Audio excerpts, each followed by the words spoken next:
అలనాటి చందమామ కథలు. ఈరోజు కథ నిజమైన అబద్ధం. అక్బర్కు ఓసారి వింతైన ఆలోచన వచ్చింది. వెంటనే మన దర్బార్లోని వారు ఎవరైనా సరే అబద్ధం చెప్పి అది అసత్యమని నాతో ఒప్పించాలి. అలా చేస్తే కనుక నేను 100 బంగారు నాణేలు ఆ వ్యక్తికి బహుమతిగా ఇస్తాను. 10 రోజుల వ్యవధి అని చెప్పాడు. ఇది వినగానే సభలోని వారు ప్రతిరోజు నోటుకొచ్చిన అబద్ధాలు చెప్పి చక్రవర్తితో అవి అసత్యాలని నమ్మించడానికి ప్రయత్నించారు. ప్రభు, మా ఊర్లో గుర్రం ఎగురుతుంది తెలుసా? అన్నాడు ఒక కవి. ఇందులో అబద్ధం ఏముంది? పూర్వం రెక్కల గుర్రాలుండేవట. అవి ఎంచక్కా ఎగిరేవట. ఈ విషయం నా చిన్నప్పుడు మా తాత చెబితే విన్నాను అన్నాడు అక్బర్.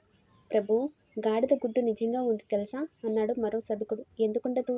తప్పకుండా ఉంటుంది. కోడి పెట్టకు గాడిద అని పేరు పెడితే అది పెట్టే గుడ్డు గాడిద గుడ్డే అవుతుంది కదా అన్నాడు చక్రవర్తి. ఇలా ఎవరు ఏం చెప్పినా తన వితంతవాదంతో అక్బర్ వారిని నెగ్గనిచ్చేవాడు కాదు. చూస్తుండగానే 9 రోజులు గడిచిపోయాయి. 10వ రోజు సభ ప్రారంభమైంది. ఆఖరి రోజు కూడా ఎవరు గెలవలేకపోయారు.